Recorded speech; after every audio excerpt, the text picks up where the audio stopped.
ebifa mu nsiko mujjako akawuwo.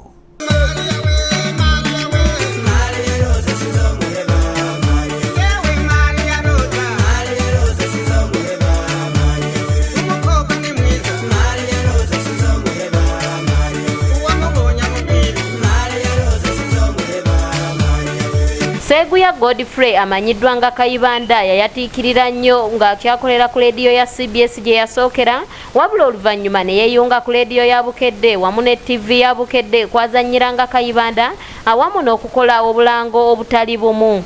Abantu ab'enjawulo ekibajja enviiri ku mutwe kwe kulaba akalango k'eggulire lyaffe ku ABS akalaganga Kayibanda bwe bamukwatidde mu bwenzi, ng'era wano waliwo n'abamu abavuddeyo ne batutottolera ku bwenzi bwa Kayibanda nga munono mwe muli n'omukyala eyavuddeyo n'ategeeza nga Kayibanda bwe yamufunyisa olubuto nga nakati bamunoonya wabula nga n'amasimu ge takyagakwata. Kayibanda ndowooza tugambe ku ky'obwenzi akwata kisooka, ng'era singa obeera omutumye ew'omukyala yenna oba nga asindise omunyamusubi nga ku ky'obwenzi batta mukago, ng'era ono yezira kulaba ku sikaati bw'atyo n'ayiika endusu. Kigambibwa nti ono eky'obwenzi kimutawaanya nnyo mu buli kampuni gy'azza akoleramu, ng'era yezira kulaba ku mukamusajja ng'obanga alinaanyizza omuzigo omuliro, era ng'obanga akubye embwa omukalo sinakindi asibidde akagabi mu kibira kye kimu n'empologoma, oba tugambe nti ateresezza embuzi amalagala.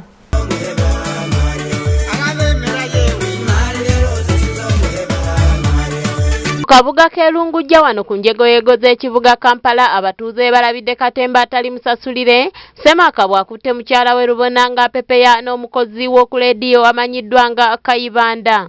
Ono okubakwata abasanze baliko mu katale akamu mu kitundu kino babadde bageze okwegulira ku matooke. Omukyalo ono asobola okutokoseza Kayibanda ku byokulya. Sanzaawo ku matooke muze njagala mukazi.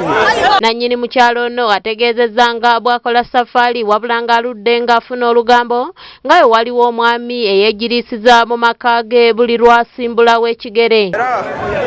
Abantu bajoogera kalondo bamaze kungamba gabadde mu nyumba ninga nteeka ku kamera olina n'obukakafu. Obukakafu sobola yazi ewaka n'aleeta enkoko n'ayingira mu nyumba oli omusajja nakola ebwakoze bamala nebajja naate basanzani bagula ettuwa. Omwami ono agamba nti okwagala okukakasa bino yatunda ente ye bw'atyo n'agula kamera ze yassa mu nyumba. Agenda mu kyalo netunda ente yange nindeeta obukamera bwange nembugula nemuteeka mu nyumba era ngubunketako kuwe omukazi okubangambako era namala kugula kamera nimuteeka mu nyumba. Ate leero waliwo ntemezaako aligidde n'omusajja mu nyumba nze ninsirika olunaze ndiako kamera zange nzindaga buli kimu okuyayingidde nga alina enkoko biki namala era nakola ekyakuze n'afuluma nange kwokumulinnya akagera tenimusanga nengwagula ettooke. Nga zino nno mwe yalabidde buli kimu ekibadde kigenda mu maaso wakati wa Kayibanda ne mukyala we nga ye taliiwo, era naffe yatuwaddeko ebimu osobola okwerabirako.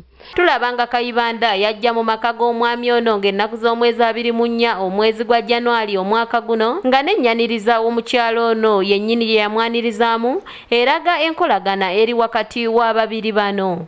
Katweyongera okubiraba.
Ku bino nno kwe yasinzidde n'alinnya mukyala wa Kagere oluvannyuma era bw'atyo n'abakwatiriza lubona era wano kwe kwambalira Kayibanda ne batandika okunyoolagana wabula nga y'omukyala ataddeyo kakokola tondeka mabega. Katubirabe.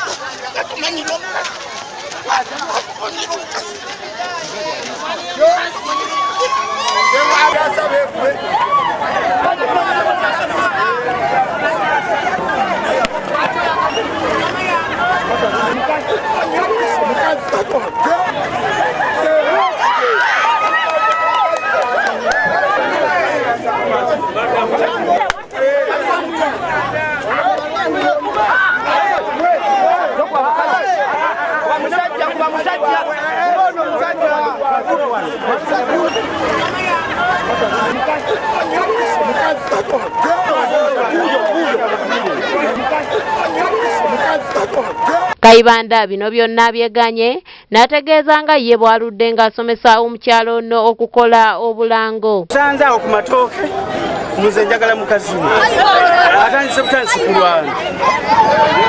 Mukazi we gw'obadde ozze naye ku matooke kukola ki? Kayibanda nawe oli munafu nnyo. Iwe ni mukudino omutira wano tukutaasa. Gw'obadde kati sokoleke Kayibanda. Gw'obadde ozze kati nga muzze n'emuka omusajja ku matooke ng'omugulira amatooke. Tubadde ku trayo waliwo akalawo ke tugenda okukola. Nga nzize muwa tulabe oba asobola okukola ki. Naye omukazi ng'adduse n'emisinde. Lowooza omukazi atidde nnyo. Nze nsobola okwagala oyo omukazi oyo. Abantu bangi nnyo beekola nabo obulango bayitirivu.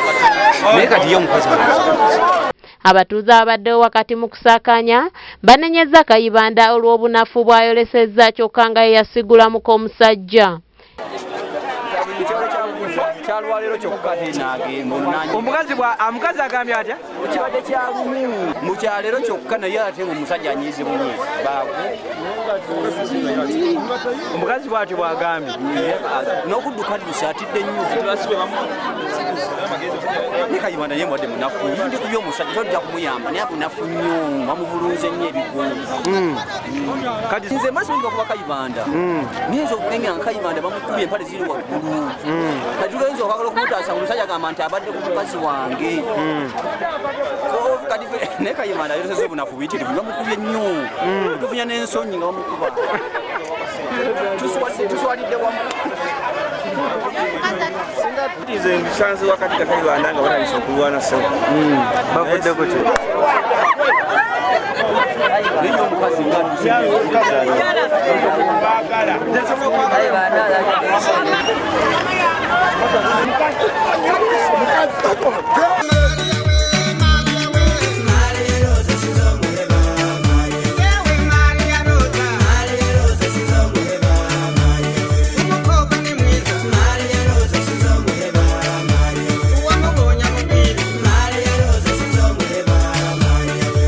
Ebifa mu nsiko mujjako akawuwo.